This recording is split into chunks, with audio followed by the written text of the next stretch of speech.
Aquarius, kamusta? Welcome back to Pinay Angel Tarot. This is your sandali, walang ilaw. This is your May kapalaran para sa mga Aquarius. General love reading, although baka may mensahe din sa career nyo. Tingnan natin, depende kung anong cards ang lalabas. Since general reading, pwedeng mag-resonate o hindi. So, pero pag nag-resonate, i-comment nyo para alam ko. Okay. Ready ko lang ng mga cards nyo, guys. Kumusta kayo, Aquarius? Comment person para alam kung nanonood kayo. Kaka-new moon lang, kaya it's a time for new beginning. And tingnan natin kung anong energies ang connected sa'yo ngayon. At mamaya, alamin din natin kung anong feelings ng person mo para sa'yo. Pag nag-resonate kayo at kailangan nyo ng private reading, pwede kayong mag-book sa akin. Message lang kayo sa social media accounts ko or sa Viber or sa WhatsApp para mas mabilis. Nasa description box po yung mga detalye.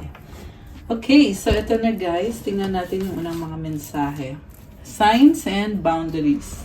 Watch out for signs leading you to true love. Having sensible boundaries is important. So, malakas ang intuition mo ngayon. May mga nakikita ka sa paligid mo, mga signs.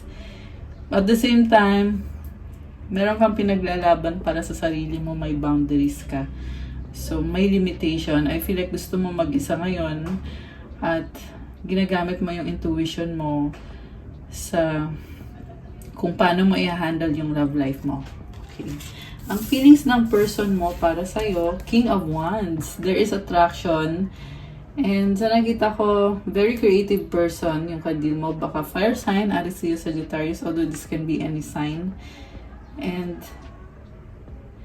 ipaglalaban ka ng taong to kasi sobra siyang attracted sa'yo. Ayan. Mamaya ika-clarify pa natin yan. Ngayon from the tarot deck, ang overall energy mo is King of Swords. Very strong ka ngayon. Sa nakita ko, meron kang pinag-aaralan and very logical ng isip mo. You have mental clarity. Okay. So, sa recent past, Four of Swords, Ace of Wands, the Death card. Nagkaroon ng pagbabago dito. Mas pinili mong umalis sa isang sitwasyon kasi parang hindi na maganda yung mga nangyayari. And deadma ka lang eh. Kita mo nakahiga siya dito. Oh. Kinakalma mo yung isip mo kasi may nangyayaring malaking pagbabago. Sa totoo lang, hindi madali ito guys. Posible kayong naghiwalay ng taong yan nitong recent past. Okay, pero tingnan natin kung ano ba ang susunod. Sa current energies mo, medyo down ka pa rin. Black Numen, the Moon, and the Knight of Wands. Uy, okay naman pala eh. Mukhang energy to ng New Moon. Sabi ko nga, merong pagbabago nangyayari ngayon. Kasi, ayan, meron kang the Moon and the Black Numen. So, merong cycle na nagtatapos para sa'yo. Medyo, nakakalito para sa'yo eh. Nahihirapan ka, oo, pero palaban ka eh sa nakikita ko. You're trying to take it slowly but surely. Okay. Sa near future, 10 of Swords, 7 of Cups, and the Lovers. Oh my gosh. Again, guys, merong nagtatapos talaga dito. And malaking decision ang involved kasi andito yung Lovers card. So, meron kang pinagdadaanan talaga. No? Ayan. Ika-clarify natin, guys. So, bakit King of Swords yung overall energy mo? Ngayon pinaglalaban mo kung ano yung tama eh. Hindi mo na iniisip masyado yung emosyon. Kaya parang nagiging stricto ka ngayon sa mga standards mo sa isang relasyon. So ang lumabas na cards is Temperance, the Devil, and the Knight of Swords. Nag-a-adjust ka kahit sobra kang nabibigatan. Oh my gosh. Merong heavy na energy eh, kasi dito yung the devil. Pero, sana kita ko guys, tinitiis mo yun. Gusto mo pa rin mag-workout yung sa love life mo. Nine of Cups. Kontento ka kung anong meron ka ngayon. Mukhang masagana naman. And ini-enjoy mo. Ayan, this is also celebration. Okay. So, bakit nga ba nagkaroon ng ending? Oh my gosh. Ikaw yung nagtapos nito kasi sabi ko nga kanina nagsiset ka ng boundaries. Nakikita mo na ngayon kung ano yung tama, ano yung nakakabuti para sa'yo. At this time, ang lakas ng loob mo na ipaglaban yung sarili mo. Kita mo si Queen of Swords, may hawak siyang sword, di ba? Nakataas yung sword niya. So, this is, ibig sabihin nito, pinaglalaban mo yung truth or yung katotohanan. Parang gusto mo mapag-isa din ngayon. Nauna mo sarili mo. The Fool, new beginning. Taking the leap of faith. Eight of Wands. Okay, ang daming ganap pero parang feeling mo hindi ka sure kung may future ba to. Queen of Pentacles and the World. So, ang ganda ng card mo. Very practical ng energy mo and also may mga lessons learned. Wala kang pinanghihinayangan. Kahit meron kang kailangan talikuran pero alam mo ang ginagawa mo eh. At walang makakapigil sa'yo. Okay. White Numen. Wow. Alam mo, binawi mo yung card na malungkot. Yung Black Numen card. Ito, kasi merong White Numen eh. So, ibig sabihin, kasi nasa bottom of the deck to guys. Kung napansin nyo dito ko kinuha yung card. It means na yung nasa loob mo is very pure and very positive, ang lakas na manifestation mo, kaya tumutulong si universe sa'yo kahit hindi madali yung pinagdadaanan mo. Okay. Ano nga bang nangyari dito?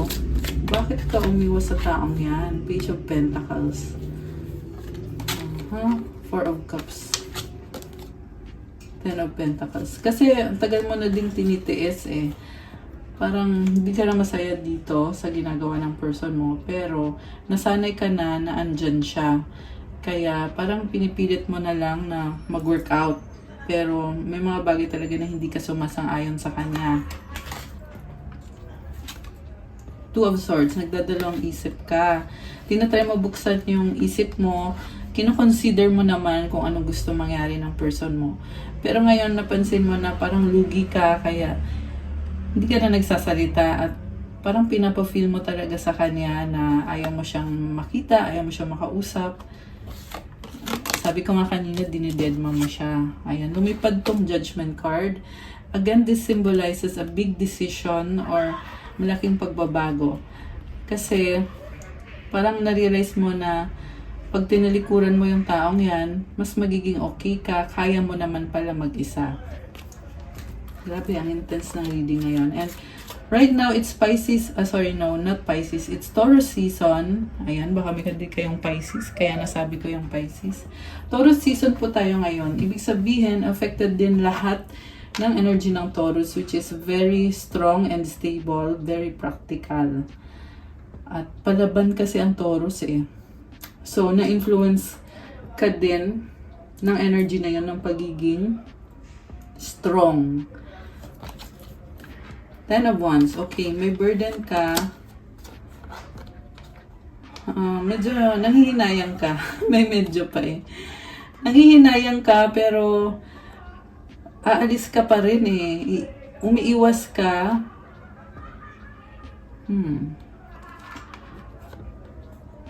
Ang daming toxic na nangyari. Hindi mo na kinaya. Parang sasabi mo dito, ayoko na talaga. Ayaw mo na talaga. Okay. Nasaan ngayon yung person mo? Knight of Cups. Oh my gosh. Kasi, parang feeling mo, sinubukan mo, ginawa mo yung best mo, kahit sa totoo lang nahihirapan ka, pero binigay mo pa rin lahat sa taong yan. Pero this time, give up ka na. Parang sinasabi mo dito, wag na nga lang kung hindi mo mabibigay naman sa akin yung hinihingi ko. Ace of Swords, you're cutting a certain karmic connection na parang sinasabi mo, tama na, stop na. Kahit medyo masakit. pero kailangan tapusin. May bagong idea ka eh. So, bago na ngayon yung in-entertain mo sa isip mo. Eight of Swords. May sistema ka pa rin, pero you are very brave. Kita mo may hawak siyang rooster dito. Ayan, ang daming swords. Yan yung mga iniisip mo, ina-analyze mo. Pero at the same time, kita mo naka-change yung kamay mo. Parang feeling mo dito wala kang magagawa sa isang sitwasyon. Pero kinakaya mo. Ayan. Rooster. It symbolizes new beginning. Yung rooster. Oh, speaking of new beginning. Tumalon yung sun card. Ayan, kita nyo naman yon. So, it symbolizes optimism and positivity kahit hindi perfect ang lahat. Parang na-realize mo din na okay naman pala kahit ang hirap ng sitwasyon mo.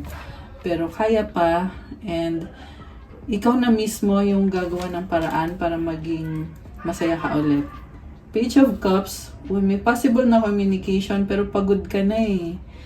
So, andyan yung chance na pwede ka pa rin bumalik sa taong yan kasi I feel like minahal mo naman talaga siya.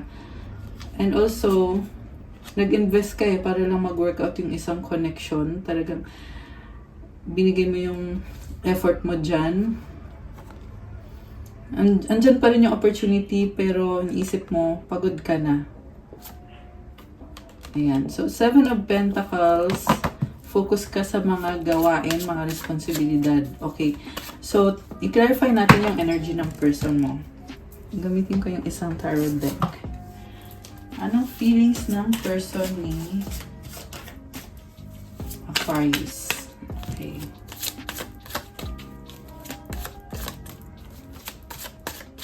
Person ni Aquarius. Okay, ito. Four of Cups, malungkot siya. Pero bakit parang may offer ka sa kanya na ayaw niyang tanggapin? Ayaw niyang tanggapin. Ten of Pentacles. Supportive naman pala siya sa'yo. Parang sinasabi niya dito, andito lang naman ako sa'yo. Bakit kailangan mong umalis? Kailangan mong magalit? Oh my goodness. May death card din dito. Baka may kadik kang Scorpio. Meron ding signs dito ng Earth sign, Capricorn, Taurus, Virgo. Meron ding Sagittarius, Gemini,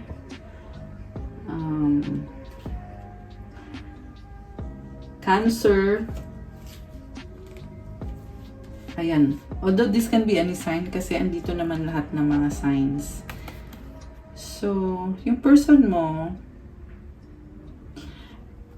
nagbago din siya eh. Parang nakita ko dito may partnership kayo pero may nag-iba sa kanya. Okay. Tingnan natin. Seven of Pentacles. Oh, parang parang nabibisi din siya sa finances niya. Okay, clarify pa natin. Bakit merong death card yung person ni Aquarius? So, justice. Meron siyang pinaglalaban. Mahalaga sa kanya kung ano yung fair. Ace of Pentacles. Gusto niyang magsimula ulit. Kasi unfair daw yung mga nangyayari. Manipulative yung nakikita ko dito. Kita mo pasan niya yung mga wands. Ibig sabihin, parang gusto niya kontrolin lahat. Gusto niya, alam niya lahat. Siya yung gagawa lahat. Controlling yung nakikita ko dito eh. So, ayan, controlling and strong yung person mo. Ano pa? Ten of Swords. May nagtapos na cycle. Parang pareho lang kayo. Kasi kanina lumabas din to sa cards mo na may mga bagay na ayaw mo sabihin sa kanya. Kasi may nag-iba. Siya ganun din. The Lovers. Oh my gosh. Sa totoo lang guys, malalim tong connection ninyo. Hindi nyo basta-basta lang tatalikuran to. I feel like magtatapos din yan, yung mga conflict na pinagdadaanan nyo. Kahit gaano kahirap sa ngayon. Kasi, kanina merong sun card, which means na binibigyan nyo pa rin ng chance. May bagong simula pa rin talaga. Siguro nafe-feel mo ngayon na masaya ka kung nasaan ka ngayon kasi may mga na-accomplish ka din sa buhay mo. kahit na hindi stable yung relationship nyo. Actually, dati, naging stable to pero nawala. So, kaya ka nahihirapan ngayon, nagsastruggle ka kasi hinahanap mo yung stability. So, ayan, mahal ka din naman pala ng taong to. May Lover's card Baka may kadikang Gemini. Okay. Strength. Oh my gosh. So, nakakaloka lang sa person na to kasi gusto ka niya. Kaya siya merong strength kasi nagpapaka-strong siya. Ilalaban niya talaga. Pero hindi pa rin maalis sa isip niya na yung pagdadalawang isip dahil sa fear. Kaya siya naka-blindfold dyan. Kasi nag-iisip ng negative. Okay. Oh my gosh! Love and compassion. Kaya naman pala parang talagang pinoproblema niyo tong connection na to. Kasi ang lalim ng love dito, King of Cups. Tsaka happiness niyo ang isa't isa. So, hindi mo basta-basta lang to, alam mo yun, mahirap tapusin ang isang relasyon na matindi yung love. Okay, so anong magiging outcome dito sa love life ni Aquarius?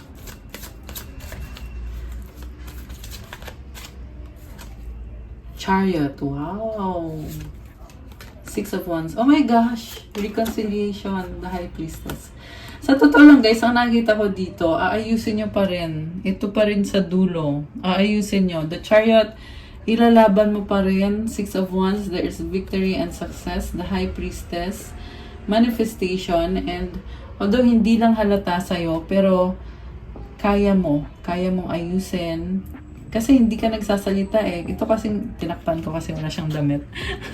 Si High Priestess kasi hindi yan nagsasabi ng mga plano niya. Gagawin na lang niya.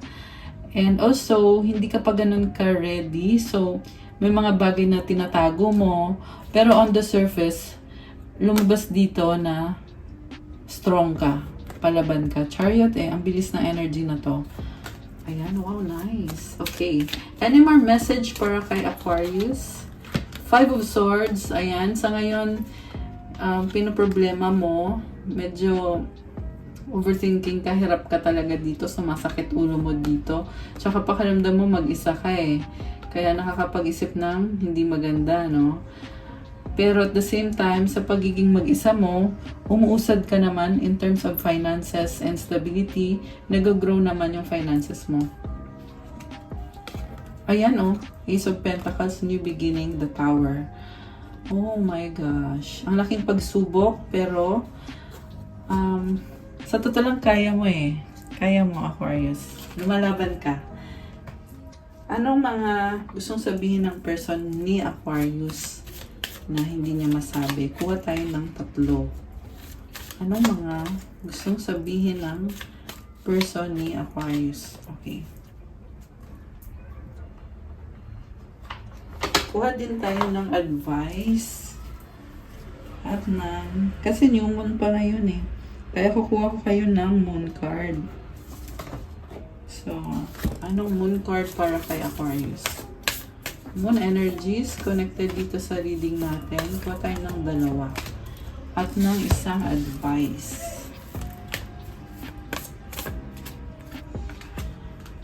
So, ang gusto niyang sabihin sa'yo, I left when I saw you with someone. Oh my gosh. Parang inunahan ka niya. Parang na-feel niya sa'yo na tatalikuran mo siya, kaya bago mo gawin yun, inunahan ka na niya. May pagsiselos din dito guys, kasi parang may someone na merong pinagsaselosan yung person mo. I wish I could share my good news with you. Pero hinahanap-hanap ka pa rin niya. The timing just wasn't right for us. Oh my gosh.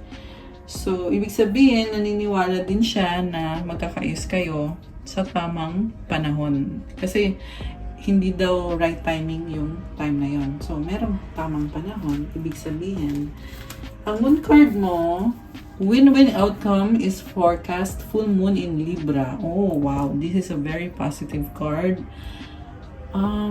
Kahit ano daw mangyari, panalo si Aquarius. Ayan, nakakatawa. Oh, 20. Grabe! May angel numbers. And sa numbers na yun, nakikita ko nagmamanifest ka, pero hindi mo kailangan ipaalam kung ano yung minamanifest mo. Mas okay nga yung tinatago mo lang sa sarili mo para makakapag-focus ka sa kailangan mong gawin at magawa mo lang. Go with the flow lang. I feel like yan yung mensahe para sa'yo. Ayan, win-win outcome. Positive kahit anong mangyari. Merong skill o balanse, di ba? Ayan. Surrender to the divine full moon. Oh my gosh! So, I feel like napakalakas ng confidence mo kasi alam mo na andyan si God eh. Kakampi mo si God. So, kaya din sinasabi sa'yo dito na isurrender mo yan. Full moon energy also symbolizes abundance. Kaya you can create and marami kang na-accomplish. Napakaganda ng card na to. Pareho to sa love life at sa career. So, napakaganda. Parang binawi lang yung cards kanina na yung mga unang lumabas na hindi kagandahan. Binawi lang ng mga cards na to. At yung white numen kanina. Ayan.